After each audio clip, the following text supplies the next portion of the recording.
السلام عليكم أصحاب تقاليقا ميل كستو الدنيا كتشوكتان وولالكم صلوا إذن لا وقت وحيدين وعنادو ما أنت يا برامج كيني فكر يفعل قيبتي سيلا بعد waxaad kusoo dhawaataan barnaamijkeena fikir faal qaybta hore waxaad kusoo daawateen fikradda asad xaajiyo ee ah laba daran mid dooro iyo fikradda diraac official oo iyaduna ahayd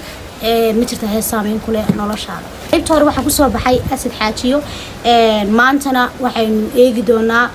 labada shakhsi ee fikradoodu isku soo aadeen isku aadka waxaynu soo sameynay toddobaadkii hore toddobaadkana dib waxaynu eegi doonaa labada shakhsi ee fikradoodu isku soo aadeen maanta labada isku soo aadeen waxa weeye mir official iyo يحيى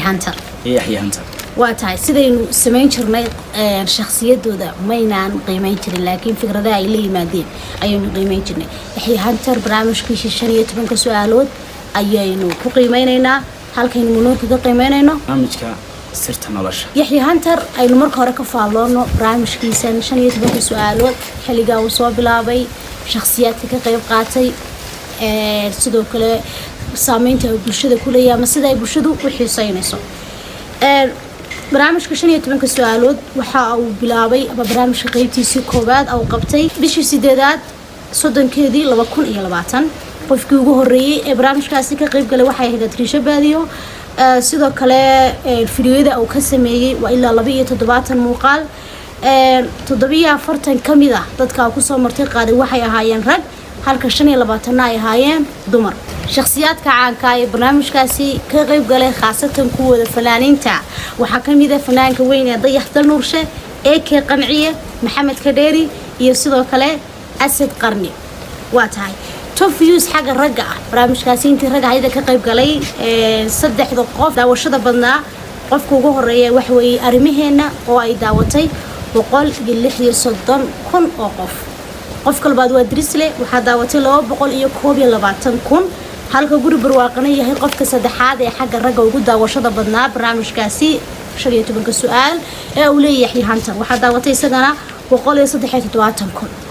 xagga dumarkii misleegaynaa gabadha ugu fiiska badnayd ama ugu daawashada badnayd intii barnaamijkaasi socday waa Sumaya waxa daawatay 270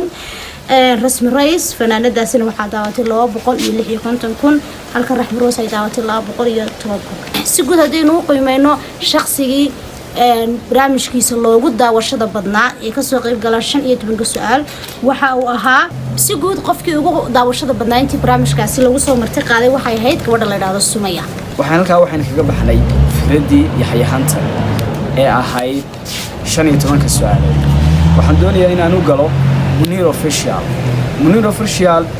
barnaamijkiisa ama fikradiisu ciwaankeedu waxa weeye waa sirta nolosha inkastoo Munir aanu fikradaana xoog saarin oo aanu fiidiyo badan ka soo sameyn oo hawlihiisa kale uu iskaga mashquulay saan filayo qofkii ugu horeeyay ee barnaamijkan marka uu bilaabay waa adna channel way 13 fiidiyo buu ka sameeyay inta fikradaas socotay 7 kamid ay waa dumar 6 kamidana waa rag fiidiyoyada guud ahaan 3 fiidiyo waa ugu fiis badnaa waa fiidiyoga uu ka sameeyay Chiyabe Ishaacis iyo Ikranosil waxaan ugu fiis badnaa marka guud ahaan la eego fiidiyoyada uu sameeyay fiidiyoga uu Chiya ka sameeyay ee 130 ay daawatay guud ahaan fikradaas intaas ayuu ka sameeyay inka la yiraahdo Munir barnaamijka fikir iyo faalo waxaynu sameynaa laba qiimeynood qiimeyn kamid aniga iyo sulba sameeyna anaga intaan idin sheegnay keegin iyo idinkana daawanaya inteena wada sameynayna qiimeynta labaadna waa dhanka bulshada hadaba bulshada wixii ay ka yiraahdeen labada fikradood aynu maanta isku eegayno midii bulshadu ay ugu xiiseynta badnayd nala soo daawada adoo magacaaga ku bilaabay magacayga waa injineer Khadir Musaraay labada fikradood baad ku kala cawdaynaysaa horta anu labadaba horta waan daawaday laakiin marka aan eegay ka aniga ii fiican badan kan xiiseyntii ka bacdi waa Yaxya Hantar way sax marka su'aalaad man habeen walba sugaa adigu magacaaga ku bilaabay magacayga walaal Maxamed Balla wada mid codey horta dantayda ka hadlaan waxaan codeeyay ninka shaytooga su'aalaha keenay Yaxya Hantar baan codeeyay sax sababta ma noo sheegtaa sababta wax kale ma horta ninka waa daawada waan ku xiranahay halka Munir sirtii nolosha waxyaalaha uu ka hadlay waxyaalaha xasaska iyo carruurta waxa sala kala sheekaysta magacaaga ku bilaabay Adibas labadaas fikradaha ay keeneen labada YouTube fikradaha ay keeneen baad mid u codeynaysaa waxaan anigu codeyn lahaa Yaxya Hantar yaxyahaanta oo ku weydiinaya 15 su'aalood markaas sababta noo sheegi kartaa sababta ugu coday waxay tahay waxyaabaha su'aalaha qaar ku weydiinay kuma adkeynaya laakiin waxa bareefadka ina ka hadasho sirta nolosha ma ahan dib wax wanaagsan ma ahan laakiin si aan yaxyahaanta run codaynaya magaca ku bilaabay Nasruddin Yaasiin marka labada fikradood baad u kala codaynaysaa walaal bismillaahir rahmaanir rahiim marka hore aad baad u mahadsan tahay haddaan isku dayo inaan su'aasha u soo daadigo labada fikradood ee labada youtuber kala keeneen waxaan u codaynayaa kan 15 su'aalood cabdiwaasoo calaadha siyadooda maaha fikradooda ay keeneen uu kala coday dee anigu waxaan codaynayaa yaxyahaantar oo 15 su'aalood guntiga gabagabadii barnaamijkeenii qaybtii labaad ee fikir iyo faalo markii aan bulshadii soo qiimeynay annaguna qiimeynteedii aan idiin gudbinay waxaan u aragnay guulaystaha qaybta labaad yaxyahaanta fikradda la yidhaa 15 su'aalood dhinacyo badan baanu ka eegnay oo ninka la yidhaaho yaxyahaanta fikradiisa fiideo fara badan buu ka sameeyey wuxuu ku soo macsuumay fanaaniin lamaanayaal buu ku soo macsuumay marka dhinaca bulshadana markaan eegno fikirkoodii kaalinta koowaad ee qaybtan labaad ninkaasaa qaatay halkaa markaa waxaa ku soo dhammaaday qaybtii labaad waxaana ku soo baxay ninka la yidhaaho yaxyahaanta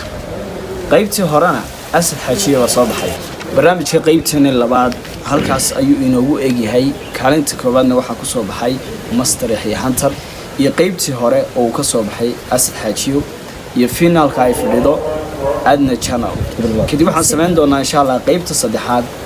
nasiib baanu samayn doonaa ama qorituur wax la dhabaan samayn doonaa laba qof oo isku soo aadaya labada qof ee isku soo aaday barnaamijka qaybta saddexaad baan ka samayn doonaa qofkaas qaybta saddexaad qofka ka soo baxa buu waxa u dhici doonaa qofka finaalka fadhiya barnaamijkeena saas haddii uu jiro youtuber fikrad la yimi balse aanaa soo qaadan anaga nagama aha ogaan iyo qofku waa ilduufi karaa ama maba nu ogin baa dhici karta commentiga noogu soo sheega